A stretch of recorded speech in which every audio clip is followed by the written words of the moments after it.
हजरत सैयदना अबू बकर सिद्दीक रज़ियल्लाहु ताला अन्हु, ये बात आप सब जानते हैं कि आपका शुमार अव्वलीन इस्लाम के कबूल करने वालों में है, जिसने आका अलैहिस्सलातु वस्सलाम की दावत तौहीद पर सबसे पहले लब्बैक कहा, जिसने अपनी जिंदगी, अपना सब कुछ, जिसको यूं कहा जाए कि अपना तन मन धन सब कुछ मुस्तफ़ा जाने रहमत के कदमों पे वार दिया, वो अबू बकर सिद्दीक रज़ियल्लाहु ताला अन्हु, जिनकी कुर्बानियां, जिनका सैक्रिफाइस रहती दुनिया तक, तारीख़ इस्लाम जब तक बाकी रहेगी, हज़रत अबू बकर सिद्दीक के जो एहसानात हैं इस्लाम पर, उसे बताया जाएगा, उसे सुनाया जाएगा, उसका गुणगान किया जाएगा। हज़रत अबू कहाफा आपके वालिदे गिरामी, नाम उनका उस्मान, अबू कहाफा उनकी कुन्नियत, उनके घर अब्दुल्ला की विलादत हो रही है। हजरत अबू बकर सिद्दीक का नाम अब्दुल्ला है और नाम और कुन्नियत आपकी अबू बकर है। हजरत अबू बकर सिद्दीक के बारे में तमाम मौरिखीन ने ये बात रकम की है, इस बात पर सबका इत्तेफाक है कि इस्लाम लाने से कबल भी आप बड़े ही शरीफुन नफ्स इंसान थे, बाखुल्क इंसान थे, तबीयत के अंदर नरमी थी और हक को और अदल को कबूल करने का जज्बा था। जिंदगी में कभी बुत परस्ती की तरफ आपने तवज्जो नहीं की। वो तमाम तर जमाने जाहिलियत के रिवाज और ट्रेंड्स जिसकी तरफ जमाना माइल था, फितरतन अबू बकर सिद्दीक रज़ियल्लाहु ताला उनकी तरफ माइल नहीं होते। और ये जाहिर सी बात है कि ये कुदरत का अनोखा निराला निजाम है कि वो जिसे चुन लेता है और फिर सिद्दीक़े अकबर जो जिसको बनाना था, जिसको यारे गार बनाना था, जिसको यारे मजार बनाना था, जिसको रसूलुल्लाह का बेहतरीन साथी बनाना था, जो दीन के लिए सुतून की हैसियत रखता, वो अबू बकर, उनका इंतखाब होना था। तो जाहिर सी बात है कि फिर अबू बकर की पैदाइश, उनकी विलादत, उनका बचपना, उनका लड़कपन, उनकी जवानी, ये सब प्री प्लान एक दायरे के अंदर हो रही है। और फिर आका अलैहिस्सलातु वस्सलाम की दावत दीन से पहले रसूलुल्लाह के सबसे सच्चे दोस्त अबू बकर सिद्दीक। और ये शान सिर्फ हमारे और आपके नबी की है, मोहम्मद रसूलुल्लाह की। आप कितने बड़े भी अल्लामतुद दहर हो जाए, आप कितने बड़े भी पीर हो जाए, कितने बड़े भी आलिम हो, कुछ भी मर्तबा रखते हो, लेकिन जो आपका सबसे करीबी दोस्त होगा ना, आप उसके लिए दोस्त ही रहेंगे। वो भरे मजमे में आपको आपके नाम से पुकार लेगा कि दोस्त है वो सबके सामने आपकी पीठ पर हाथ थपथपा देगा, है ना? क्यों? आप उसके दोस्त हैं। आप कुछ भी हैं, आप DIG हैं, आप CID हैं, आप कुछ भी हैं आप, लेकिन वो जो दोस्त आपका है, वो दोस्त क्योंकि आपकी एड़ी चोटी सब जानता है। तो कई बार दोस्त के सामने आदमी कुछ नहीं बोल पाता, यार ये तो सब जानता है, ये सब लोग तो मुझे पीर समझते हैं ना, लेकिन ये तो जानता है कि मैं अंदर बाहर कैसा हूँ, है ना? तो हमारे साथ ये मामला हो जाता है। तो दोस्त किसी को कबूल कर ले, दोस्त किसी की शख्सियत को मान ले, दोस्त किसी की पर्सनैलिटी को कबूल कर ले, और सिर्फ दोस्त नहीं, एक तो ये दोस्त जिसको कुरान ने साहिबी ही कहा, और एक साहिबती ही भी है। आप जानते हैं साहिबती ही कुरान की टर्मिनोलॉजी में किसको कहते हैं? यौम यफिरुल मरउ मिन अखीही व उम्मिही व साहिबतीही व बनीही। अब पहुंचे कि नहीं आप? साहिबती ही जो आपके घर में रक्षा मंत्री है, जो आपकी ज़ौजा मोहतरमा है, हाँ, आप कितने बड़े भी अल्लामतुद दहर हो जाए, वो आपको नहीं कबूल करने वाले, है ना? वो कबूल नहीं करेंगे। दोस्त कबूल नहीं करता, बीवी कबूल नहीं करती आपकी पर्सनालिटी को। और एक तीसरी चीज और है, जो आपका सर्वेंट है, जो गुलाम है, जो नौकर है, वो आपकी पर्सनालिटी को कबूल नहीं करता।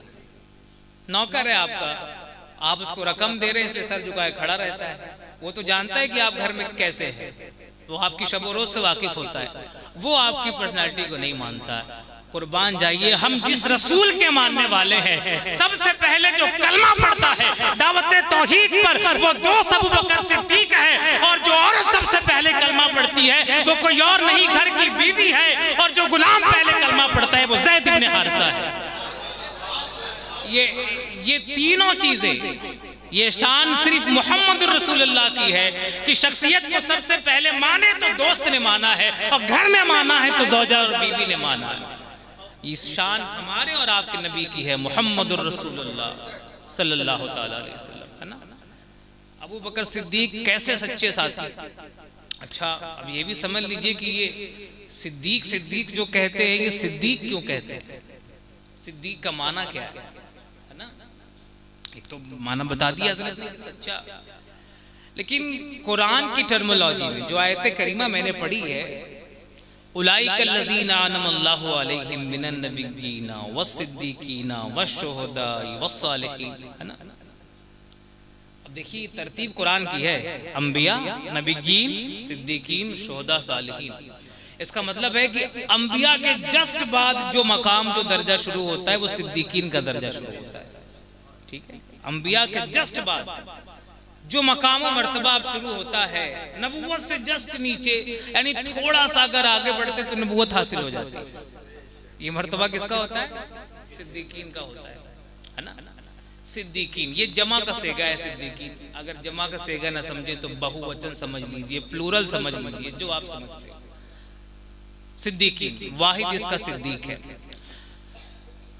यहाँ मैं ये समझता हूँ कि ये खानका नक्शबंदिया है और हम सब मुजद्दिद अल-फसानी के मानने वाले हैं, तो बात फिर मुजद्दिद अल-फसानी की करते हैं। इमाम रब्बानी मुजद्दिद अल-फसानी इस बारे में क्या फरमाते हैं, सिद्दीक का माना बयान करते हुए, मुजद्दिद अल-फसानी सिद्दीक का माना बयान करते हुए कहते हैं कि सिद्दीक उसे कहते हैं कि जब उसके सामने तौहीद की, ईमान की, इस्लाम की दावत पेश की जाए तो बगैर किसी तवक्कुफ के, बगैर किसी सवाल के, बगैर किसी डाउट के, बगैर किसी चूचिरा के इस्लाम की दावत को जो सबसे पहले कबूल करता है उसको सिद्दीक कहते हैं। हाँ, ये बात मुजद्दिद अल-फसानी की है, ठीक है। मकतूबात में आपने ये बात दर्ज फरमाई है। तो मुजद्दिद अल-फसानी ने क्या डेफिनेशन बताई सिद्दीक की, कि दावत तौहीद को, इस्लाम और ईमान की दावत जब उसके सामने पेश की जाए तो बगैर किसी तरद्दुद के, बगैर किसी तवक्कुफ के, अरे कितनों ने तो चांद को शक होते देखा, मुतालबा किया कि मोहम्मद आप चाहते हैं, अना आमनतु, हम आप पर ईमान ले आए, आप चाहते हैं, डू यू वांट, तो आप कोई मोजज़ा दिखाइए, कोई करिश्मा दिखाइए, चांद के 2 टुकड़े करिए, आप ये हुक्म दीजिए। और ये सिर्फ हमारे नबी से नहीं, इससे पहले भी लोगों ने सालेह अलैहिस्सलाम से कहा कि इस पहाड़ से रोटी निकाल के दिखाओ, किसी ने कहा कि ये करके दिखाओ, तो रसूलुल्लाह से भी लोगों ने कहा ये कंकड़ी है हाथ में, बताइए तो क्या कलमा पढ़ के बताए, है ना। तो लोग अलग तरह तरह के लोग मुतालबे करते थे, लेकिन कुर्बान जाओ जब जनाब अबू बकर से कहा गया कि ए अबू बकर मैं अल्लाह का नबी हूँ और अल्लाह एक है, कहो, अबू बकर ने ये नहीं कहा कि पहले मोजज़ा दिखाइए, दलील पेश करिए, सबूत पेश करिए, बगैर किसी डाउट, बगैर किसी तवक्कुफ के कहा कि मैं ईमान ले आया। अय मोहम्मद आपने जो भी कहा मैं उसकी तस्दीक करता हूँ। तो तस्दीक करने की बुनियाद पर एक बार सिद्दीक हुए। अब किस किस तरह से सिद्दीक हुए वो देखते जाइए। तस्दीक सबसे पहले बगैर किसी तरद्दुद के कहा कि रसूल आप सच्चे हैं, आपकी दावत सच्ची है। हुजूर ने कहा अंत सिद्दीक, अबू बकर तुम सिद्दीक हो, सच की तस्दीक करने वाले। सादिक होना और है, सादिक होना, सादिक यानी आप सच्चे हैं, लेकिन इसी सच बात को सबके सामने कह सकते हैं। आप घर में तो सादिक हैं, मानते हैं इस बात को, सच्चे हैं आप, लेकिन इसी सच की तस्दीक लोगों के सामने कर सकते हैं कि नहीं? जो बात घर में कह सकते हैं वही कोर्ट में जाके जज के सामने कह सकते हैं कि नहीं? वो रहती दुनिया के सामने कह सकते हैं कि नहीं? अगर नहीं कह सकते तो सादिक है, और अगर कह सकते हैं तो सिद्दीक, है ना। अबू बकर सिद्दीक रसूलुल्लाह ने दावत पेश की तो इस्लाम सबसे पहले कबूल करने वाले, बगैर किसी तवक्कुफ के। जब आका अलैहिस्सलाम वाक़या आप जानते हैं, मैं सिर्फ इशारा करूंगा, मिराज पर तशरीफ ले गए और मिराज ऐसे वक्त में कराई गई कि आका अलैहिस्सलाम अभी अभी ताइफ की सख्त अजियतें बर्दाश्त करके पलटे और मक्के में सख्त मुखालफत का माहौल है, हर तरफ से मुखालफत हो रही है, तरह तरह की बातें हो रही है। वो एक कहावत अरबी जबान में है कि तलवार की चोट से भी इंसान को उतनी तकलीफ नहीं पहुंचती है जितनी की जबान से पहुंचती है ना। रसूलुल्लाह को ताइफ वालों ने जो जबान से तकलीफ दी थी ना, वो जो पत्थर मारे थे उन्होंने आका अलैहिस्सलाम के कदमों पर, उससे भी उतनी तकलीफ नहीं हुई जितनी उनके जबान से हुई। कैसे जुमले कहे उन्होंने, अल्लाह को और कोई नहीं मिला नबी बनाने के लिए, तुम मिले थे, जिसके ना आगे कोई है ना पीछे कोई है, ना माल है ना दौलत है, कुछ नहीं है, तुम ही मिले थे रसूल बनाने के लिए। 3 हाकिमों के पास आका अलैहिस्सलाम गए, सब ने इसी तरह की बात कहकर आका अलैहिस्सलाम को रद्द कर दिया। और हुजूर ने कहा कि देखो ठीक है, तुमने मेरी दावत कबूल नहीं की, कोई बात नहीं, लेकिन इस बात को आम मत करना, इसको फैलाना मत। लेकिन आप जानते फिर उन्होंने क्या किया, जब वहां से आका अलैहिस्सलाम पलटे हैं तो अंदाजा करिए कि वो कल्बे अतहर जिस पर कुरान नाजिल होता है, वो जज्बा ईमानी, वो तबलीग का जज्बा जो कभी मुज़महिल नहीं होता था, थोड़ी देर के लिए सही, लेकिन आका अलैहिस्सलाम रंजीदा हो गए। अल्लाह ने कहा, ऐ महबूब, आप इनकी बातों से क्यों रंजीदा खातिर होते हैं, आप इनकी बातों से परेशान ना हो। अब वो जो तकलीफ थी ताइफ की और जो तकलीफ अब मक्के में मुखालफत की है, अब अल्लाह तबारक व तआला ने आका अलैहिस्सलाम को इस तकलीफ से निकालने के लिए, उस अज़ियत से निकालने के लिए कहा, महबूब चलो, तुमको जैसे आप किसी काम में फंसे हो, अब बहुत दिन से एक ही चीज में उलझे है, तो आपको सैर कराने के लिए कहीं ले जाया जाए। तो हम और आप सैर करते हैं तो जमीन पर सैर करते हैं, हमारा रसूल जब सैर करता है तो आसमानों की सैर करता है, दना फतदल्ला की मंजिलें तय करता है, अल्लाह उन्हें अपना जलवा दिखाता है, अपने पास बुला, महबूब आओ मेरे पास, ये है मेराज रसूलुल्लाह। इसीलिए बुलाया जा रहा है कि वो जो बोझ है ना दिल पर एक, उसको कम कर दिया जाए। आइए आपको अपना जलवा दिखा देते हैं, अपना कुल बता कर देते हैं, आइए आपको आपका मकाम दिखा देते हैं। अरे वो मूसा थे जिन्होंने तूर पर आरज़ू की थी, रब्बी अरनी, अल्लाह मुझे दिखा, अपना जलवा दिखा। रब ने कहा मूसा नहीं देख सकते, कहा नहीं मौला देखना चाहता हूँ। फलम्मा तजल्ला रब्बुहु लिल जबल, जब अल्लाह ने पहाड़ पर तजल्ली डाली तो क्या हुआ, वो पहाड़ रेजा रेजा हो गया। वखर्रा मूसा सैका, और मूसा गिर पड़े। तो वहां मूसा को जब तजल्ली दिखाई गई तूर पर, और वो तजल्ली जात की नहीं थी, वो तजल्ली सिफात की थी, तो मूसा तो सिफात की तजल्ली न देख सके तूर पर। मुस्तफा को कहा गया कि तुम्हें तूर पर नहीं, किसी पहाड़ पर नहीं, तुम्हें अर्श आज़म पर बुलाएंगे, और वहां बुलाएंगे जहां जिब्रील भी नहीं जा सकते हैं। अरे मेराज में जिब्रील समझ पाए ना जिसको, अब तक न खुला राज कि तुम कौन हो क्या हो, अब तक न खुला राज कि तुम कौन हो क्या हो।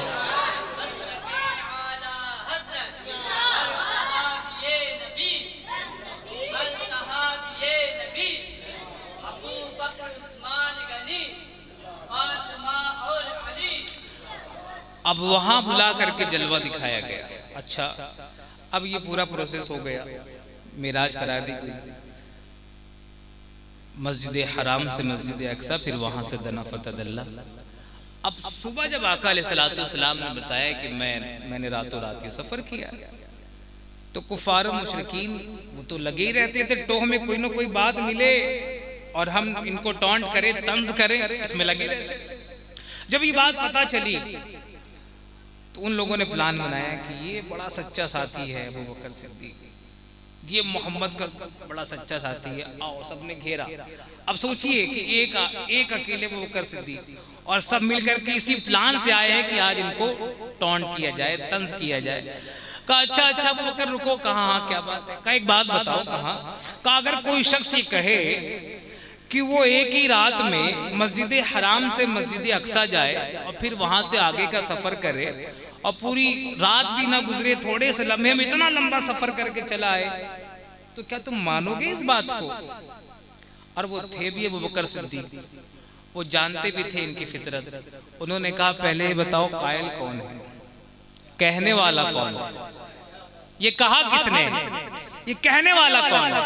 उन्होंने कहा अरे कोई नहीं, तुम्हारा साथी मोहम्मद सल्लल्लाहु अलैहि वसल्लम। कहा मोहम्मद ऐसा कहता है जिसका तुम कलमा पढ़ते हो, जिस पर ईमान लाए हो, वो कहते हैं। अबू बकर ने कहा खुदा की कसम अगर उन्होंने कहा है तो सच कहा होगा, मेरा रसूल जो कहता है वो सच ही कहता है। अगर उन्होंने कहा है तो सच ही कहा है। मेराज के बाद जब हुजूर तशरीफ लाए तो हुजूर के सफरे मेराज की तस्दीक, ये भी एक माना में सिद्दीक अकबर, वहां तौहीद और रिसालत की गवाही में सिद्दीक, यहां मेराज के सफर की तस्दीक की तो यहां भी सिद्दीक। अबू बकर जू माना सिद्दीक हो गए, एक माना में सिद्दीक नहीं, सिद्दीक अकबर हो गए। ठीक, हजरत अबू बकर सिद्दीक रदी अल्लाह ताला, जरा सा इनकी कुर्बानी भी देखिए। हम लोगों को मीठा मीठा इस्लाम बहुत अच्छा लगता है। अभी यहाँ मैं आया हूँ, आपने बड़े अच्छे से इस्तकबाल किया, खाना खिलाया, जो बेहतरीन से बेहतरीन खाना था, इस्तकबाल किया, बड़ी खुशी के साथ खंदा पेशानी के साथ मुसाफा किया, यहाँ बिठाला, माइक दे दिया, इतने लोग बड़ी मोहब्बत से सुन रहे हैं, बहुत अच्छा लग रहा है। लेकिन जरा ये जो इस्लाम की बहारें हमें मिली है, जो आज बड़ी खुशी के साथ हम दीन की बातें कर रहे हैं, जरा आओ तो। और अबू बकर सिद्दीक जब दीन की बात करते तो क्या होता था? एक रोज सहने काबा में हजरत अबू बकर सिद्दीक का ईमानी जज्बा जब कुछ परवान चढ़ने लगा तो एलानिया कुरान की तिलावत करने लगे। सहने काबा बड़े जोर से कुरान की तिलावत, और क्यों ना करे, रब का कलाम है, करने लगे।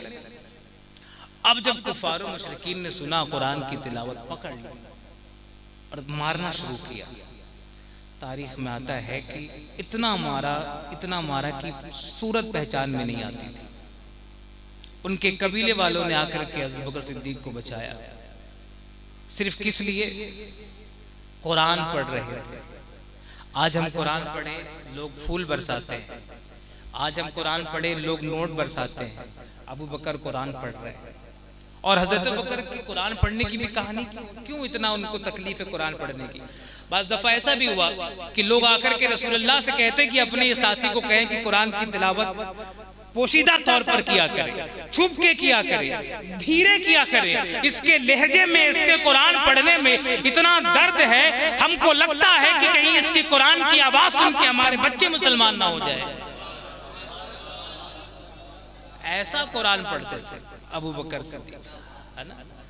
तो कभी कुरान की तिलावत करते हुए तशद्दुद किया जाए, तकलीफ पहुंचाई जाए, कभी मुस्तफ़ा जाने आलम की हिफाजत में। और ये एक दो बार का वाकया नहीं है। हमें अगर दीन और इस्लाम के नाम पर मस्जिद में या कभी एक दो बार झगड़ा फसाद हो जाए या दीन के नाम पर कुछ, हम सबसे पहले भागते हैं कि अपनी जान बचाओ। मौलाना साहब जाए बाद में, हम तो अपनी जान तो बचा ही ले जाए। आका अलैहिस्सलाम से जब कुफार मुशरिकीन ने बदतमीजी की, हजरत अबू बकर सिद्दीक आ गए बीच में, तो उन्होंने हुजूर को तो कुछ नहीं कहा, इनको पकड़ लिया और इनको तकलीफ पहुंचाना शुरू की, मारना शुरू किया, हत्ता कि बेहोश हो गए। लोग उठा करके ले गए। जब घर पहुंचे, होश आया तो एक ही सदा आपकी ज़बान पर थी, यही कहते थे, मुझे ये बताओ मेरे हुजूर कैसे हैं? कैसी मोहब्बत है आका अलैहिस्सलाम से। मुझे ये मत देखो कि मुझे कितनी तकलीफ पहुंची, मुझे क्या हुआ, ये बताओ कि हुजूर कैसे है, मेरे आका कैसे है। तो लोगों ने खबर दी कि आका अलैहिस्सलाम सही सलामत है, अब उनकी जान में जान आ रही। तो गोया इस तरह अगर कहा जाए कि हजरत अबू बकर सिद्दीक को आका अलैहिस्सलाम से इतनी मोहब्बत थी, इतना लगाव था कि ये दो जिस्म अलग अलग थे मगर एक जान समझते थे, इतनी मोहब्बत थी इस्लाम के लिए। ये जज्बा जो था वो बकर सिद्दीक रज़ी अल्लाह ताला अन्हु के अंदर, अपनी जान और माल सब कुछ कुर्बान करने का जज्बा। इस्लाम लाने के बाद जिन बड़े लोगों ने सब, ऐसा नहीं कि इस्लाम ले आए, इस्लाम कबूल किया, घर में जाके बैठ गए, नहीं, फिर उसकी तबलीग में लग गए, उसकी नशो इशात में लग गए। हजरत अबू बकर सिद्दीक की ही दावत पर हजरत उस्मान गनी मुसलमान हुए, हजरत जुबैर बिन अवाम मुसलमान, इनकी दावत पर और भी बड़े बड़े सहाबा कराम, इनकी दावत पर उन्होंने इस्लाम कबूल किया है। तो इस्लाम की दावत देने में पेश पेश रहे। अब उसके बाद वो वाकया जो तारीख का सबसे बेहतरीन और बड़ा वाकया, अब आका अलैहिस्सलातु सलाम ने जब देखा कि मक्के में मुसलमानों पर तशद्दुद बढ़ता जा रहा है, बढ़ता जा रहा है, तो फिर हिजरत का हुक्म दिया कि चले जाओ, हबशा की तरफ चले जाओ, इधर चले जाओ, उधर चले जाओ। लोग हिजरत करने लगे। अब सब लोग हिजरत कर रहे हैं, लेकिन आका अलैहिस्सलातु सलाम मक्के में, क्योंकि कानून और उसूल ये है कि एक नबी उस वक्त तक अपने उस मकान को नहीं छोड़ सकता है जब तक अल्लाह का इज़्न उसे न मिल जाए, जब तक अल्लाह हुक्म न दे, अल्लाह इजाजत न दे। जिस जगह वो मामूर किया गया है तबलीग के लिए, उस जगह से हिल नहीं सकता। यही हुआ था हजरत यूनुस अलैहिस्सलाम के साथ। आप सोचते होंगे कि उनको मछली के पेट में डाल दिया गया, मछली के पेट में चले गए, कैसे चले गए, क्यों चले गए? हुआ यही कि जिस जगह अल्लाह तबारक व तआला ने उन्हें मामूर किया था, बगैर इज़्न इलाही के वहां से चले गए। और इसकी दलील अगर आप मुझसे मांगेंगे, सूरतुल कलम में अल्लाह तबारक व तआला ने मोहम्मद रसूलुल्लाह से फरमाया, जब इतने मसाइब व अलाम रसूलुल्लाह पर तोड़े जा रहे थे उनके चाहने वालों पर, तो अल्लाह ने क्या कहा पता है? मुस्तफ़ा जाने आलम से कहा, वला तकुन का साहिबिल हूत, कहा उस मछली वाले की तरह ना हो जाना, छोड़ के ना भाग जाना। क्या कहा? उस मछली वाले की तरह ना हो जाना, यहां से छोड़ के ना चले जाना। वो गए तो उसकी पादाश में अल्लाह तबारक व तआला ने मछली के पेट में इतने दिन डाल दिया। तो फिर दुआ करते रहे, रब्बना ज़लमना ला इलाहा इल्ला अंता सुब्हानका इन्नी कुन्तु मिनज़ ज़ालिमीन, तो अल्लाह ने निजात बख्शी। लेकिन यहाँ मुस्तफ़ा जाने आलम तकलीफ पहुंचाई जा रही है। हजरत यासिर की शहादत, हजरत सुमैया की शहादत, दीगर साहब कराम की शहादत, ये सारा कुछ हो रहा है। अब हुजूर ने हिजरत का हुक्म देना शुरू किया। हजरत अबू बकर सिद्दीक उम्मीद में थे कि कब अल्लाह का इज़्न आ जाए, बड़ी ख्वाहिश थी रसूलुल्लाह के साथ। जब हुजूर ने एक दिन उनको फरमाया कि अबू बकर मेरे हिजरत के साथी तुम हो, खुदा कसम तड़प गए, रो पड़े, हुजूर मैं आपका साथी हूँ हिजरत की रात, हिजरत के लिए मैं आपका साथी हूँ। कहा हाँ तुम साथ। उस दिन से मुंतजिर थे। 2 ऊँट बड़े मोटे ताजे बिल्कुल तैयार करके रखा हुआ था कि जिस दिन हुजूर कहेंगे कि आज हिजरत करना है, ये ऊँट पेश करूंगा, बड़ी शाबाश मिलेगी कि हाँ अबू बकर तुमने तो तैयारी पहले से कर रखी है। बड़ा खिला पिला के 2 ऊँट तैयार कर रखा था। एक दिन आका अलैहिस्सलातु सलाम बिल्कुल दोपहर के वक्त चटकती हुई धूप में देखा कि हुजूर तशरीफ ला रहे हैं। सर पर हुजूर ने कपड़ा डाला हुआ है।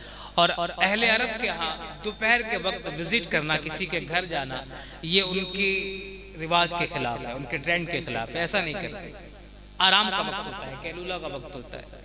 हम तो किसी के घर कभी भी चले जाते हैं और हम लोग दरवाज़ा भी नहीं नॉक करते हैं, ये खिलाफ सुन्नत है। जब किसी के यहाँ जाएं तो नॉक करके जाएं, जब तक अंदर से आवाज़ ना आए दाखिल ना हो। तो जब हुजूर को जब देखा इस वक्त आते हुए तो समझ गए कि बात कुछ ऐसी है। हुजूर तशरीफ लाए। हुजूर ने कहा अबू बकर वो दिन आ गया है। कहा या रसूल अल्लाह इजाजत मिल गई क्या हिजरत की?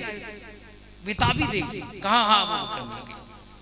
अब जैसे ये कहा रसूलुल्लाह ने, उन्होंने कहा हुजूर मैंने 2 ऊँटनियां बिल्कुल मोटी ताजी फरबा तैयार करके रखी है हिजरत के लिए, एक आपके लिए एक अपने लिए।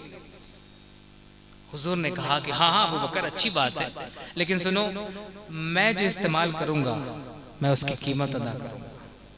आका अलैहिस्सलातु वस्सलाम का नाम। हुजूर ने क्या फरमाया? मैं जो इस्तेमाल करूंगा उसकी कीमत अदा करूंगा। जैसे ही हुजूर ने ये कहा हजरत अबू बकर तो रो पड़े। कहा हुजूर ये ऐसी मुगायरत मेरे साथ? ऐसी मुगायरत, मेरा सब कुछ तो आपका है, मेरी जान भी आपकी है, मेरा माल भी आपका है, मेरा वजूद आपका है, फिर भी आप ऐसी बात कहा अबू बकर, मेरी खुददारी इस बात की इजाजत नहीं देती, जो मैं सवारी इस्तेमाल करूंगा उसकी कीमत अदा करूंगा। बहरहाल हुज़ूर सल्लल्लाहु ने उनकी सवारी कबूल कर ली। अब हिजरत की रात जब आका अलैहिस्सलाम निकले, आप गारे सोर पहुंच गए। तफसील की तरफ मुझे नहीं जाना, एक खास बात यहाँ से आप तक पहुंचानी है। अब गारे सोर में जब पहुंचे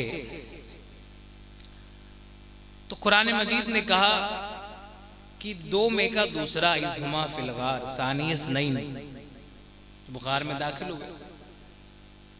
हम और आप जब पीर साहब के साथ चल रहे हो, हजरत के साथ चल रहे हो अपने, तो हम पीछे पीछे चलते हैं, हजरत को आगे आगे चलाते हैं। और इसको क्या समझते हैं? अदब तो यही है ना, या तो कम से कम आगे ना चले, बराबर में चल ले, और अदब है तो वो आगे आगे चले, हम पीछे पीछे चले। लेकिन ये अदब हर जगह नहीं है। अब गार में दाखिल होना है, आका अब कुरान क्या कह रहा है कि 2 में का दूसरा, तो आप दूसरा किसको कहेंगे? 2 में का दूसरा, दूसरा कौन है? हर चीज में तो अव्वल रसूलुल्लाह है, तो दूसरा अबू बकर सिद्दीक होना चाहिए, है ना? लेकिन यहां नहीं, यहां अव्वल गार में इंटर होने के एतबार से, गार में दाखिल होने के एतबार से हजरत अबू बकर सिद्दीक ने यहाँ अदब नहीं दिखाया कि हुजूर आप पहले जाएं, ये अदब नहीं था। अरे गार के अंदर क्या है? कोई मूजी जानवर है, कोई तकलीफ पहुंचाने वाली चीज है, क्या चीज आप पर अटैक कर दे, क्या चीज नुकसान पहुंचा दे? हुजूर आप बाहर ठहरे, मैं पहले अंदर जाता हूँ। बात समझे आप? हम और आप होते तो हजरत आप ही पहले आगे चले, लेकिन वो अबू बकर थे, अपनी जान से ज्यादा रसूलुल्लाह की जान अजीज। हुजूर आप बाहर ठहरे, पहले मैं अंदर जाता हूँ, पहले खुद अंदर तशरीफ ले गए। और फिर आप जानते हैं वो सारे सुराख उन्होंने अपने कपड़ा सब चाक करके उसको भर दिया। उसके बाद फिर हुजूर को कहा कि हुजूर अब आप तशरीफ लाए, जब मुतमईन हो गए कि अब सेफ है, अब आप अंदर तशरीफ लाइए। अब हुजूर जब अंदर तशरीफ लाए तो फिर वो आप जानते हैं कि सांप ने काटा, वो अपनी जगह। अब आका अलैहिस्सलाम, गार जो होती है, गार आपने अगर कभी गार देखी हो, अरब में जो लोग गए हैं वो जानते हैं, गार यूं होती है नीचे। आका अलैहिस्सलाम अबू बकर सिद्दीक गार में है। हजरत अबू बकर फरमाते हैं कि अगर वो अपने कदमों को भी देख लेते, अपने पैरों की तरफ, तो वो हमें देख लेते, इतने करीब वो हमारे पहुंच गए थे। अब हजरत अबू बकर सिद्दीक को अपनी जान का खौफ नहीं था, नहीं, अपनी जान का खौफ होता तो पहले गार में क्यों आता?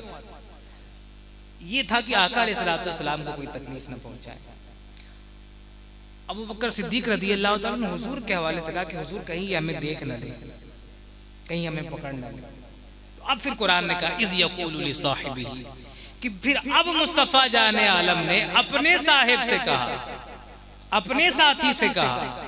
हजरत अबू बकर की सहाबियत कुरान मजीद की इस आयत से वाज़ेह होती है और उनकी फजीलत वाज़ेह होती है कि जब मुस्तफ़ा ने अपने साथी से, अपने साहिब से कहा ला तहज़न, खौफ न कर, गम न कर, इन्नल्लाह माना, अरे अल्लाह हमारे साथ है, गम क्यों करता है?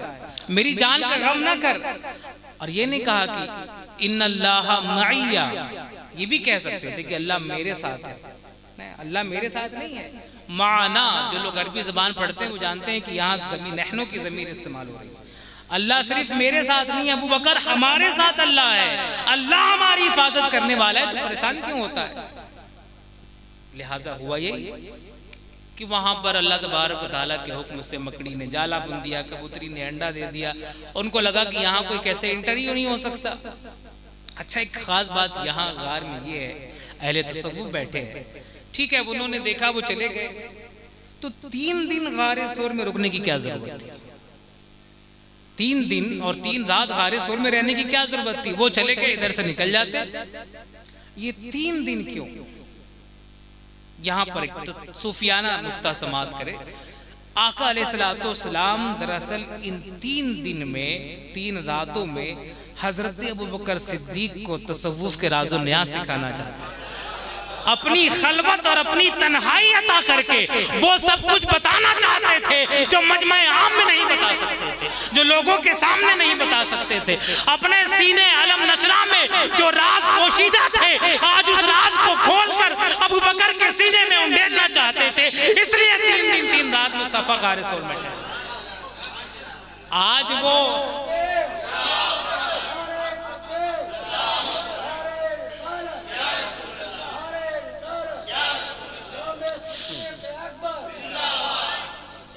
अब 3 दिन 3 रात उस गार में खामोश चुप मार के तो नहीं बैठे होंगे।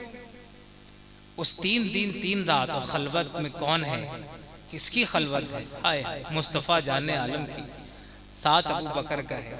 क्या कुछ राज़ो नियाज की बातें मुस्तफ़ा ने ना बताई होंगी। एक को गारे सोर में अपनी खलवत अता करके मकाम दिया, बुलंदी दी, असरारो मारिफ बता दिए। वहां अली को अपना बिस्तर अता करके मुस्तफा ने असरारो मारिफ बता दिए। अच्छा, जब वहां हुजूर अलैहिस्सलाम के घर के बाहर 40 लोग नंगी तलवार लिए खड़े थे, वहां कंकरी मार के निकल गए, तो यहां भी तो निकल सकते थे।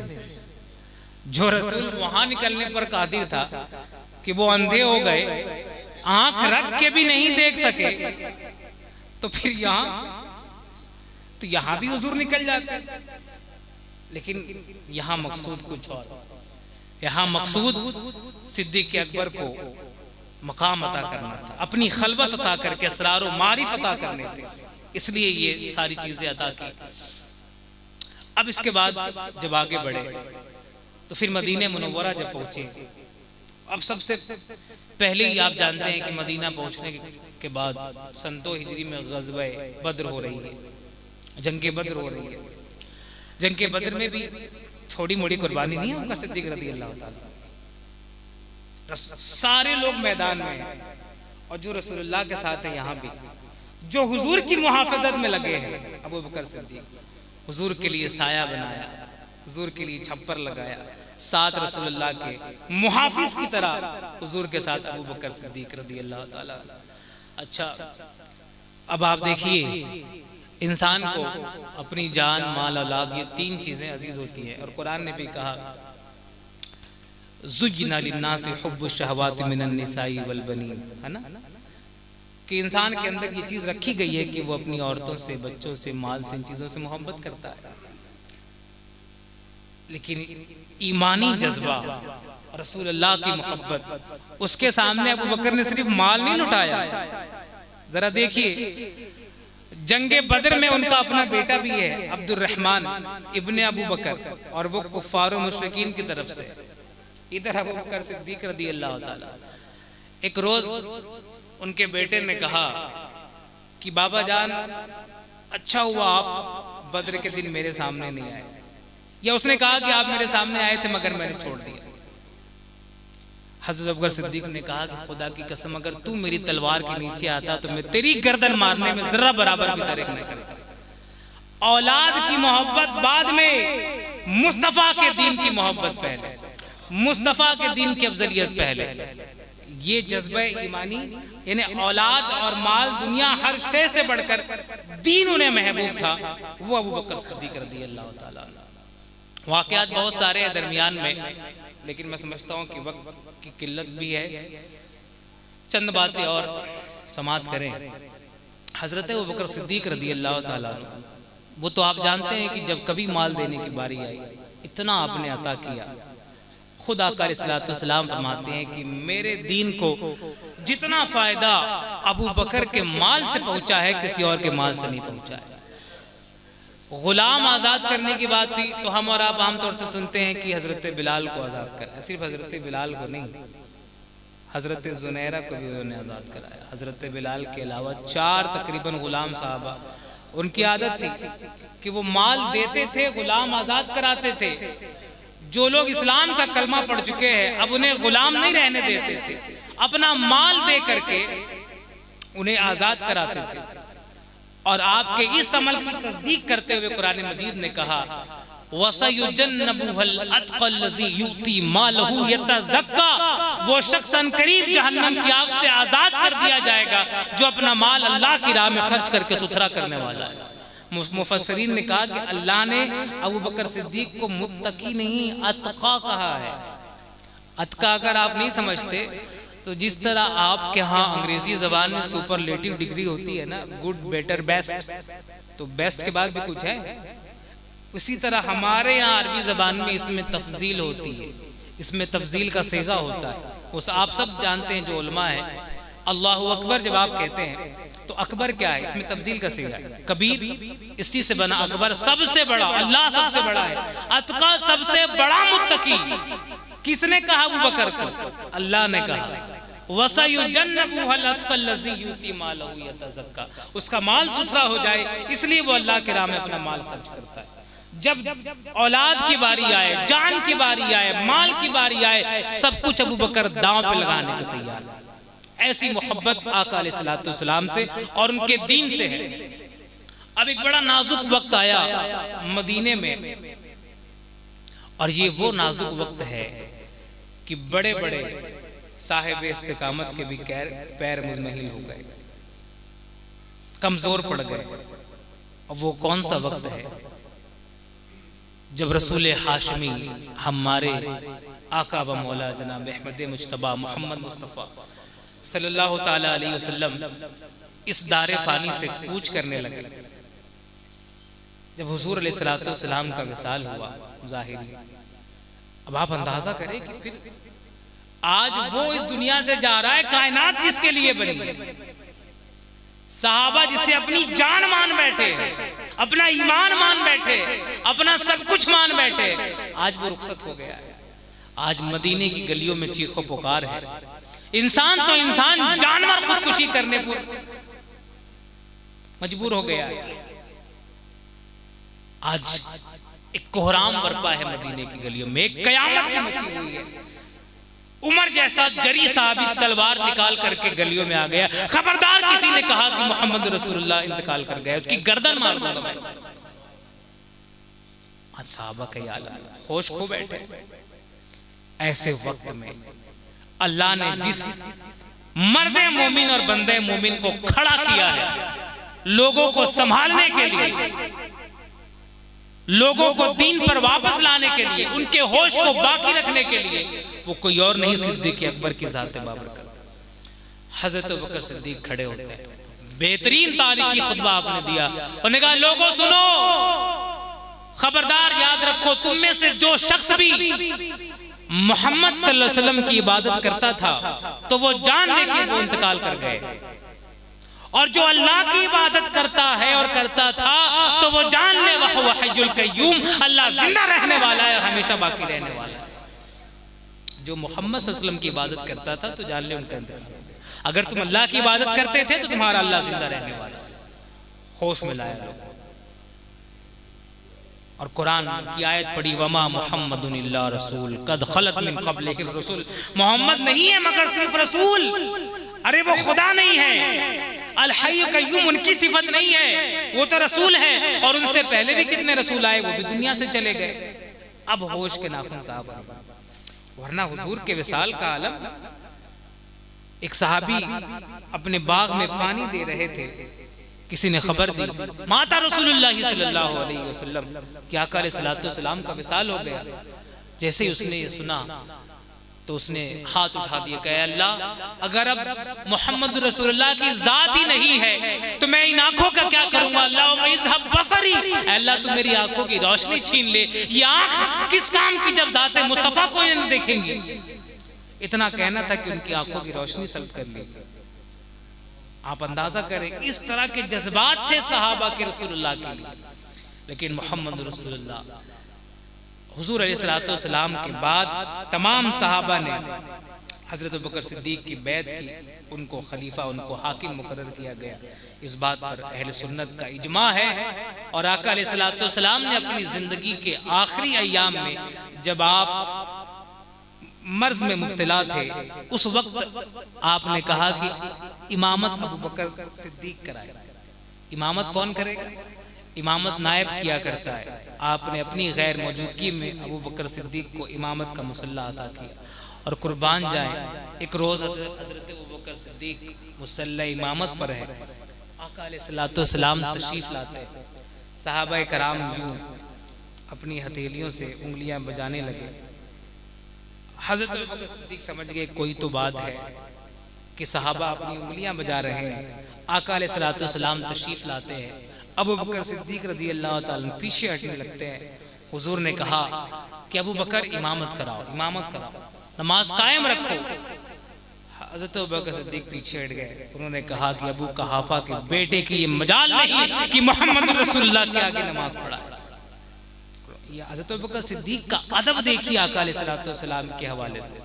बेशुमार मौके आपकी जिंदगी में ऐसे हैं कि आपने सच्चे साथी होने का, वफादार होने का सबूत पेश किया है और उसका इनाम क्या मिला? वो जो गारे हिरा के साथ से लेकर गारे सूर तक पहुंचा, फिर वो यार कब ये बर्दाश्त करता कि इस दुनिया से जाने के बाद वो यार मजार भी न बने। हाँ? जो यारे गार हो फिर वो यारे मजार कैसे ना हो? मुस्तफ़ा जाने आलम ने अपने साथ रखा अबू बकर सिद्दीक को, कहा तू दुनिया में भी मेरे साथ था और तू यह दुनिया से जाने के बाद भी मेरे साथ रहेगा। हुजूर के विसाल के बाद अब क्या हुआ? इधर तो ये इनको संभाला ना, इधर मुसलमानों को संभाला, और उधर जब मुसैलमा कज़्ज़ाब जैसे लोग झूठे नबूवत के दावे करने खड़े हो गए। आका अलैहिस्सलाम के विसाल के बाद जो कमजोर तरीन ईमान वाले थे, जो सुने सुने जिसने इस्लाम कबूल किया था, एक तरफ इस्लाम की धारा बह रही है, सुना मुसलमान हो गए। हुजूर के विसाल के बाद कितने लोग इस्लाम से फिर गए, इर्तिदाद का शिकार हो गए, इस्लाम से फिर गए। औरतों तक ने नबूवत का ऐलान कर दिया, मर्द तो छोड़िए, औरतों तक ने नबूवत का ऐलान कर दिया, हम भी नबी हैं। अब इस जो झूठे नबूवत के दावेदार खड़े हुए और जो इर्तिदाद के लोग खड़े हुए, इन सब का किला कमा जिसने किया उस जात का नाम अबू बकर सिद्दीक है। और जब मुनकिरीने ज़कात खड़े हो गए, लोगों ने कहा नमाज पढ़ेंगे, अबू बकर ज़कात नहीं देंगे। हजरत उमर ने कहा हजरत बकर से कि हुजूर नरमी करिए, नरमी करिए। आपने कहा हजरत बकर सिद्दीक ने कि खुदा की कसम अगर ये लोग जो रसूलुल्लाह को देते थे वो मुझको नहीं देंगे, अगर उसमें एक ऊंट की रस्सी की भी कमी करेंगे मैं इनके साथ जंग करूंगा। और आपकी ये सख्ती और शिद्दत है कि लोग सलात और ज़कात दोनों पर कायम रहे, वरना बाज कहते थे, आज जैसे हो गया ना, आज हम ये कहते तो नहीं है, लेकिन किसी के लिए नमाज पढ़ना आसान हो गया, किसी के लिए ज़कात देना आसान हो गया। जिसको माल से ज्यादा मोहब्बत है उसने कहा नमाज पढ़ लो, ज़कात से डंडी मार लो। और जिसको बाज़ औक़ात किसी ने ऐसा किया कि ज़कात दे दी, उसके लिए मस्जिद आना मुश्किल है, तो नमाज से डंडी मार रहा है। अगर आप सिद्दीक़ अकबर के दीवाने हैं, मोहम्मद रसूलुल्लाह के मानने वाले हैं, तो मेरा नहीं ख्याल कि आपको सलात और ज़कात दोनों को अलग अलग करना चाहिए। आप ज़कात की भी अदायगी करें और सलात की भी अदायगी करें। हाँ, मस्जिद में सिर्फ जुमा के दिन न जाया करें कि लोगों को पता चल जाए कि हाँ ये भी मुसलमान है, इसीलिए तो जुमा को जाते हैं, फिर और क्यों जाते हैं? जुमा को क्यों मस्जिद जाते हैं? आप कहेंगे जुमा की नमाज फर्ज है ना, तो वो बाकी 5 वक्त की वो क्या मुस्तहब है? वो भी तो फर्ज है। जिस अल्लाह ने जुमा की नमाज फर्ज की है उसी ने ये 5 वक्त की फर्ज की है। तो आप ये क्यों कर रहे हैं? अफतुमिनूना बिबादिल किताब व तकफुरूना बिबाद, कि उसकी किताब की बाज आयतों को मानते हो, बाज को नहीं मानते हो। ये निशानी तो यहूदियों की है कि बाज को मानते हैं, बाज को नहीं मानते। कोशिश ये करनी चाहिए और इस चक्कर में मत पड़े रहे। आजकल एक बड़ा जुमला आम है कि तौफीक नहीं मिल रही है, तौफीक नहीं मिल रही है। अल्लाह ने मुसलमान बना दिया, मुसलमान घर में पैदा हो गए, तौफीक मिल गई, अब अलग से तौफीक नाजिल नहीं होगी आपके लिए। आप मुसलमान हैं, कलमा पढ़ते हैं, इसी यही तौफीक है। अब खुद से कुछ कोशिश करें, कुछ मेहनत करें, मस्जिद तक आए, नमाज कायम करें। इस जलसे में जो अभी तक आपने सुना, अभी आप शान अबू बकर सिद्दीक सुन रहे थे, आप बहुत खुश हो रहे थे, वाह वाह कर रहे थे। अब अबू बकर सिद्दीक का अगर काम बताया जाए, अमल बताया जाए, मुजाहिदा बताया जाए, तो आधी भीड़ जलसे से ऐसी कम हो जाती है ना। अपने आप को आशिके सिद्दीक़ अकबर कहना, गौसे आजम का दीवाना कहना, गरीब नवाज का दीवाना कहना बहुत आसान है। दीवाना कहने में कौन सी मेहनत लगती है? या गौस अल मदद कहो, बिरयानी खाओ, चल पड़ो। लेकिन जिस गौस का नारा लगा रहे हो उस गौसे आजम को गौसियत कैसे मिले, वो अल्लाह के वली कैसे बने, सिद्दीक़ अकबर कैसे बने, है ना। मोइनुद्दीन चिश्ती ख्वाजा गरीब नवाज कैसे बने। आप ये मत समझा करिए कि उनके कोई 4-8 हाथ पैर थे इसलिए बन गए। सेम एज इट इज, जैसे आप दिखते हैं, 2 हाथ 2 पैर 2 आंख, ऐसे उनके भी थे। कोई अलग से 10 सर उनके पास और दिमाग नहीं थे, जितने आपके पास थे उतने वहां भी थे। कोई अलग मखलूक नहीं थी, आपको भी अल्लाह ने वैसे ही बनाया है। आप ये मत समझिए कि आप कोई अल्लाह का वली नहीं हो सकता। बाबे नबुवत बंद हुआ है, बाबे विलायत बंद नहीं हुआ, ठीक है। जो कोई भी अल्लाह की राह में मेहनत करेगा, वमन जाहदा फीना लनहदियन्नहुम सुबुलना, जो भी हमारी राह में मेहनत करता है हम उसके लिए कई रास्ते खोल देते हैं, कई रास्तों की हिदायत उसे देते हैं। आप मेहनत तो करें, आप मुजाहिदा तो करें। आज जिहाद के लिए आप तैयार हैं? आज नौजवान तबका बिल्कुल जिहादी बनने को तैयार है। वो कह रहा है मार काट फिलिस्तीन चलो, वहां खत्म कर दो सबको। फिलिस्तीन जाने के लिए हम तैयार हैं, और बगैर मस्जिद में सुनी पड़ी है वहां तैयार नहीं। काम को मौका मिले तो मस्जिद अक्सा को बचा ले। अपनी मस्जिद बचाइए साहब। आपसे मस्जिद अक्सा के बारे में नहीं पूछा जाएगा, लेकिन आपके मोहल्ले की मस्जिद के बारे में पूछा जाएगा। मस्जिद के इमाम को 5,000 देने में नानी मरती है, 10,000 देने में। अब भाई इमाम साहब बहुत ज्यादा पैसा लेते हैं। आप बताइए एक मजदूर की एक दिन की मजदूरी कितनी होती है? 500 रुपए। एक महीने का कितना हुआ? इमाम साहब की कितनी तनख्वाह है? 5,000। तो आपने अपने मस्जिद के इमाम को एक मजदूर के बराबर भी नहीं समझा, और आप ये उम्मीद रखते हैं अल्लाह से कि आपके मोहल्ले में रहमत व अनवार की बारिश हो, मन्ना सलवा बरसे आपके लिए आसमान से, फरिश्ते आ जाएं आपकी मदद को, हर तरफ आपकी जलवा सामानी हो। ये तो आपकी सूरत हाल है। अरे वो इमाम जो रसूल अल्लाह के मुसल्ले पर खड़े होकर के आपको अल्लाह तक पहुंचाने का काम करता है, आपने उसकी कीमत तो एक मजदूर के बराबर नहीं रखी है। बल्कि होना तो ये चाहिए कि उसे किसी कीमत के पैमाने में तोलना ही नहीं चाहिए। हाँ, अनमोल है वो। ऐसा इमाम लाइए, मैं ये नहीं कहता, इमाम भी ऐसा लाइए जो वाकई इमाम हो, जो कुरान और सुन्नत के मुताबिक, और कुरान में जिसको कहा जाता है कुरान की टर्मिनोलॉजी में अर्रासिखून फिल इल्म, जिसने कुरान में PhD की हो, जो कुरान का फहम रखता हो, जो मसलक का अकायद का फहम रखता हो, उसको इमाम बनाइए। अब 10,000 में थोड़ी मिलेगा ऐसे वाला इमाम। जो बेचारा 10-12 साल यहाँ पढ़ा, शफिया में पढ़ा, यहाँ पढ़ा, 8 साल 6 साल गया मिस्र में पढ़ा, अब वो 10,000 की इमामत करने आपके मोहल्ले में आएगा। वो जो अच्छे आलिम होते हैं, क्रीम क्लास प्योर, वो तो फिर सोचते हैं कि कहीं 60-70 हज़ार की अच्छी से हमको प्रोफेसर वाली जॉब मिल जाए। वो इमामत क्यों करेंगे? क्योंकि इमामत का मियार तो हमने गिरा दिया है ना। आप सोच रहे होंगे कि ये आप अबू बकर सिद्दीक से किधर चले गए, तो ये वो अबू बकर सिद्दीक जो दीन दे के गए थे, वो जिम्मेदारी कुछ हमारे कांधों पर भी तो है कि सिर्फ नारा लगाने की जिम्मेदारी है। वो दीन जिसकी हिफाजत अबू बकर सिद्दीक ने की थी, अपनी जान पर खेलकर, उमर ने की थी, अली ने की थी, अरे हुसैन ने जिस दीन की हिफाजत की थी, आज वो दीन तबाह हो रहा है और आप अपनी पेट की रोटी सेकने में लगे हुए हैं। हर फर्द, हर मदरसे वाला, हर मसलक वाला, हर कोई अपने अपने मसलक की तबलीग कर रहा है।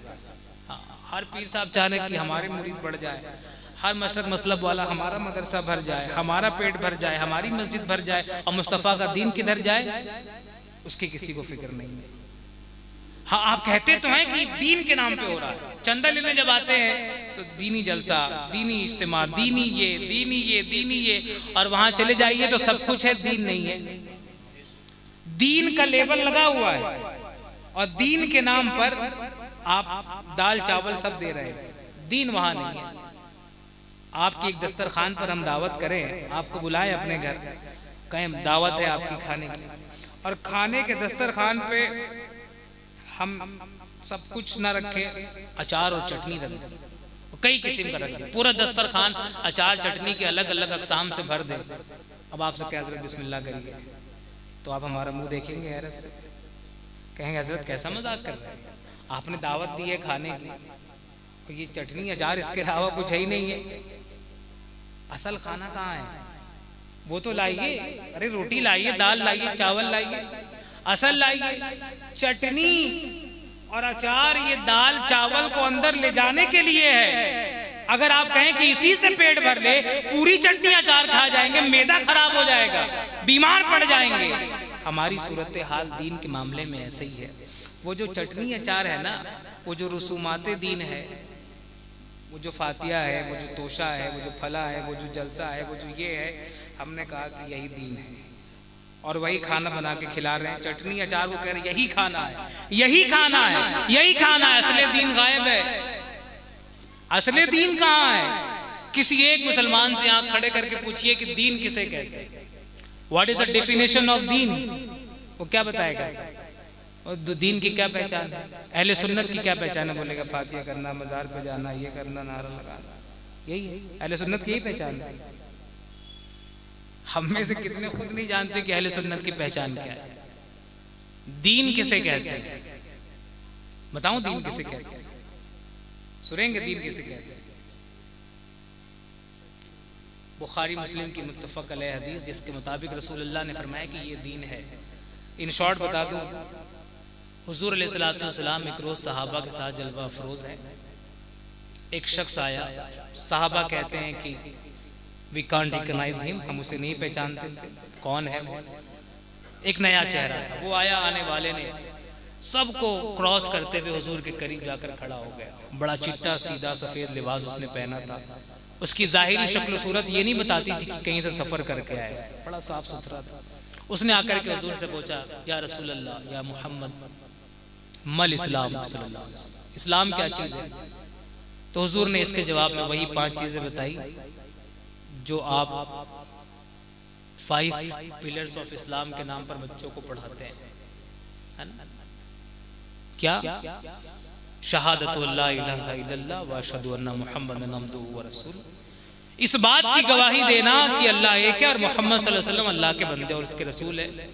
इकामिस सलाह व इताइज ज़का व तसूम रमज़ान, ठीक है, नमाज कायम करना, ज़कात अदा करना, रमज़ान के रोज़े रखना, हज करना अगर उसकी इस्तिताअत हो।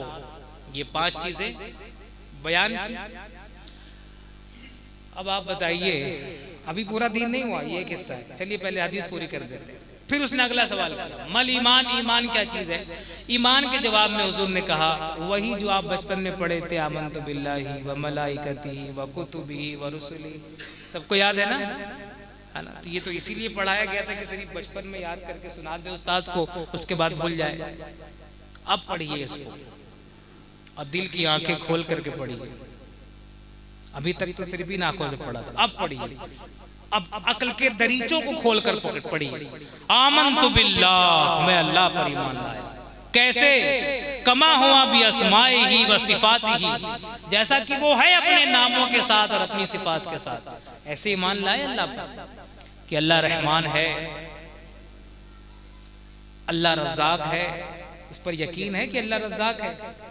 बताइए, यकीन है अल्लाह रज़्ज़ाक़ है? जब इस पर यकीन है तो दुकान बंद करके मस्जिद क्यों नहीं जाते? अजान होते रहती है, बैठे रहते हो।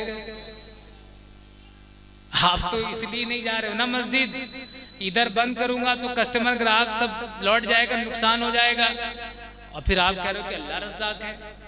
आप कहिए ना, दुकान रज़्ज़ाक़ है, गल्ला रज़्ज़ाक़ है, मालिक रज़्ज़ाक़ है, जिसके यहाँ काम करते हैं वो रज़्ज़ाक़ है। अल्लाह कहाँ रज़्ज़ाक़? दुकान रज़्ज़ाक़ है। अगर अल्लाह की रज़्ज़ाक़ियत पर यकीन होता तो अजान की आवाज सुनकर अपनी दुकानें बंद करके मस्जिद की तरफ जाते। फफिर्रू इलल्लाह, अल्लाह का हुक्म आ गया, दौड़ो उसकी तरफ, वो रज़्ज़ाक़ है। अगर यकीन होता तो मानते कि अगर अल्लाह चाहेगा तो जितने कस्टमर उतनी देर में लौट गए हैं, अल्लाह उससे ज्यादा अता करने वाला है। वमन यतवक्कल अलल्लाह फहुव हस्बुह, जो अपने रब की जात पर भरोसा रखता है उसका रब उसके लिए काफी है, काफी है। अबू बकर बद्र के मैदान में ये सहाबा क्यों कूद गए 1000 के मुकाबले में, जिनके पास बेसरो सामानी है, कुछ नहीं है, तलवार भी सही से नहीं है, और उनके मुकाबले में आ गए जो तीर तलवार धनुष सब लिए हुए हैं। तो मदीने के यहूदियों ने तंज किया कि तुम सुसाइड करने जा रहे हो, और ये सुसाइड ही तो है, आप बगैर किसी तीर के बगैर किसी सामान के आप उतर जाए मैदान में। उन लोगों ने तंज किया कि कहाँ जा रहे हैं भाई, 1000 का लश्कर है, तुम 313 हो, तुम्हारे पास ना सवारी है ना तीर है ना तलवार, कुछ नहीं है, किसके भरोसे जा रहे हैं। अब जो सहाबा ने जवाब दिया, हफीज जालंधरी ने उसका नक्शा बांधा है, जरा सुनिएगा सहाबा ने क्या जवाब दिया और समझिएगा अल्लाह की जात पर यकीन कैसा होना चाहिए।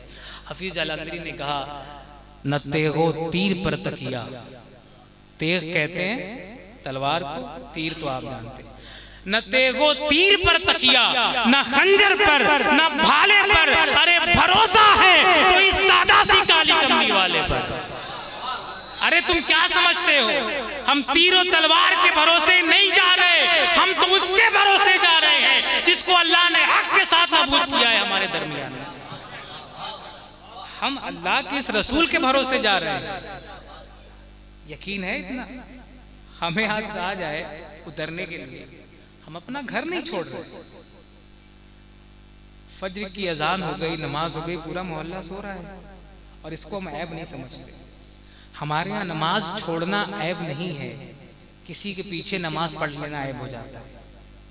नमाज छोड़ना ऐब है नहीं है ना, पूरा मुआशरा नमाज छोड़ता फिरे, कोई किसी को फिक्र नहीं है, और कहीं किसी दिन किसी के पीछे पड़ लिया कि ये तो निकल गया है ना, सबकी वो आपकी फिक्र है। लेकिन मेरा, आप जिसको अपना इमाम समझते हैं, आपके अकीदे के मुताबिक अपनी घर की बगल की मोहल्ले की मस्जिद जहाँ, लेकिन नमाज कायम करो, अकीमुस्सला। पूरे कुरान में एक जगह दिखा दो अल्लाह ने कहा हो तोशा करो, फातिहा करो,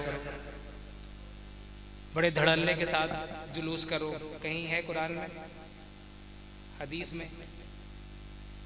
और कुरान में नमाज कितनी जगह है? तो फिर आप क्या कर रहे हैं, नमाज छोड़े हुए आप। फजर गई, जोहर गई, असर गई, मगरिब गई, ईशा गई, कोई फर्क नहीं पड़ रहा है। आप कहेंगे तो हरी मौलाना बताते हैं नमाज पढ़ो, आप कुछ नया बताइए, तो कुछ नया कुरान लाओ, तो कुछ नया बताएं। कुरान में तो यही है, पहले नमाज तो कायम करिए, और फिर नमाज के बड़े दर्जात हैं। नमाज भी बहुत तरीके की होती है, पहले शुरू करिए, नर्सरी वाली पढ़िए, फिर वो मस्तों की नमाज फिर पढ़ाई जाएगी कि पढ़ोगे नमाज, सर रखोगे सजदे में, और मकाम तुम्हारा वो होगा जिसको हुजूर ने कहा अस्सलातु मेराजुल मोमिनीन, नमाज में मोमिनों की मेराज है। वहां मेराज के लिए तो इतनी मंजिलें तय करनी पड़ी, और तुमको तोहफा दे दिया, कहा यहीं से मेराज होगी। आप नहीं चाहते मेराज करना, आप सोते रहिए। आज नौजवान वो अपना स्टेटस रोज लगाता है, जो जिम करता है ना, आज मैंने इतना उठाया, 60 kilo, 80 kilo, 120 kilo, 150 kilo, story लगा रहा है सुबह शाम इंस्टाग्राम पे, वेट लिफ्टिंग कर रहा है।